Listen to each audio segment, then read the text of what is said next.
almost every Muslim with little knowledge about the companions of Rasulullah heard of his name, Abdullah bin Abbas.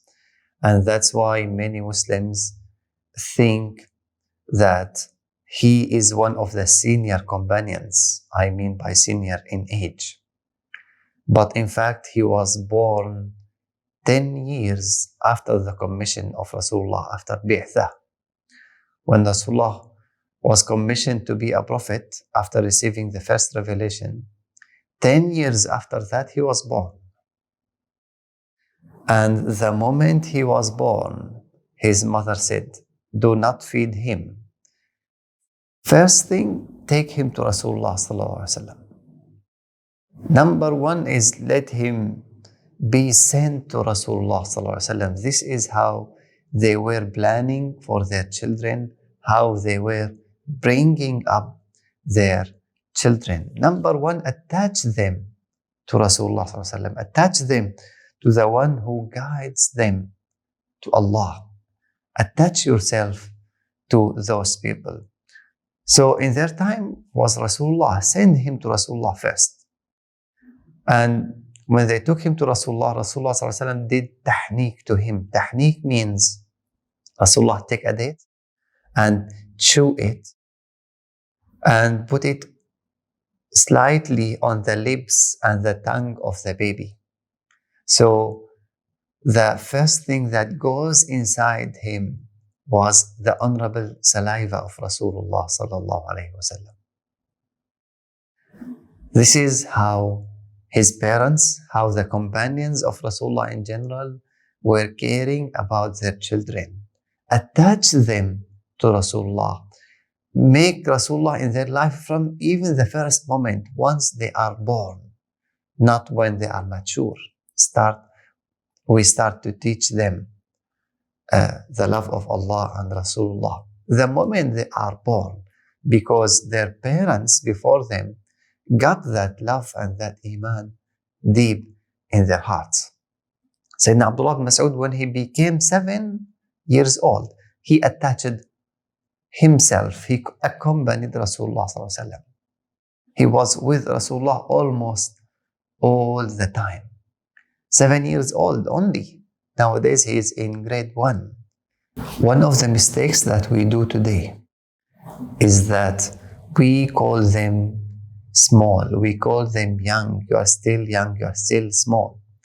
But they used to call them fata. Fata comes from futuwa, which means nobility and bravery.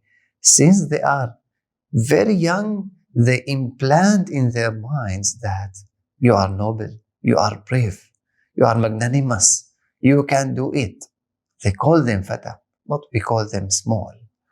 And that's why we leave them playing until they reach the age of 18, for example, nowadays, when they are supposed to take responsibility for themselves, they are not ready. And then we question them, why you cannot take responsibility? Because we did not teach them when we are supposed to teach them that manners, how to take responsibilities, how to live life, how to behave. When we are supposed to teach them, we did not. When we are supposed to attach them to those people, to the ulama who are able to guide them and connect them to Allah and build their personality and make them successful human beings in this life and in the akhirah, we did not do that. But the companions of Rasulullah did. That's why they became the best ummah. Nowadays, we care the most about their food, drink, and clothes. If we care, what are the food that they eat? What are the clothes that they clothe? How they sleep? Any food that is halal, any nice clothes does the job. But the issue is, are we building their mentality, their mind, their hearts, their iman?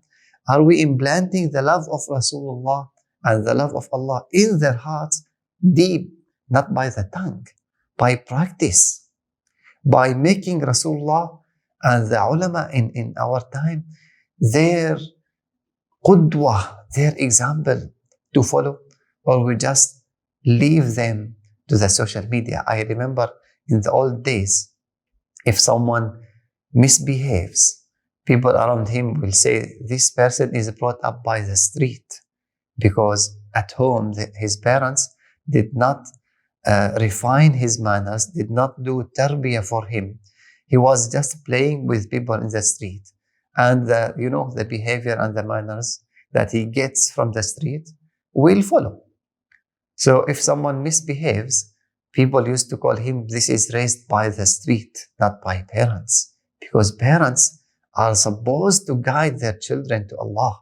This is responsibility that every parent will be asked about. But nowadays, unfortunately, we don't leave our children to streets. At street, children find like 5, 10, 20, no more than 50 children to play with. But on social media now, millions.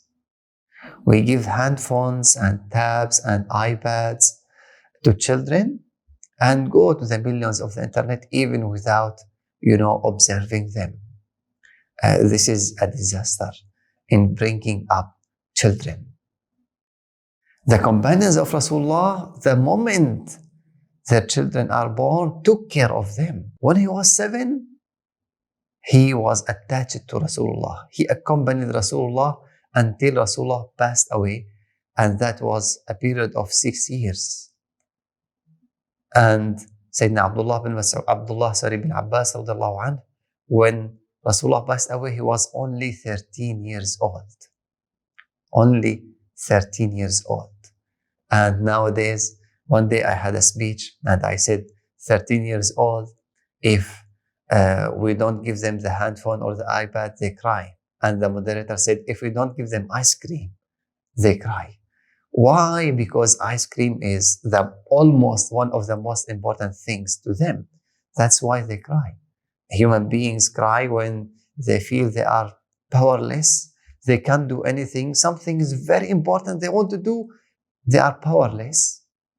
So they cry. They cry for ice cream because this is the most important to them. Imagine what can such a young man, I don't like to call them children or child, what kind, of this young man, what kind of production he or she will produce in the future if they cry for an ice cream when they are 13. Sayyidina Abdullah bin Abbas was with Rasulullah ﷺ, and one day he noticed that Rasulullah wanted to have wudu. He immediately prepared water for Rasulullah ﷺ. And having Rasulullah finished his wudu, he pointed to Sayyidina Abdullah bin Abbas to stand next to him to pray together with Rasulullah. Sayyidina Abdullah came, but he didn't stand next to Rasulullah. He stood behind him. When Rasulullah finished, he asked him, why you stood behind me while I pointed to you to stand next to me? He said, Ya Rasulullah, in my view, you are way more honorable than someone like me to stand next to you.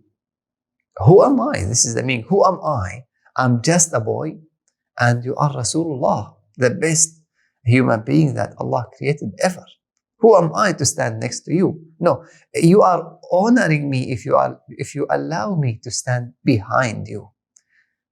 Who taught him that?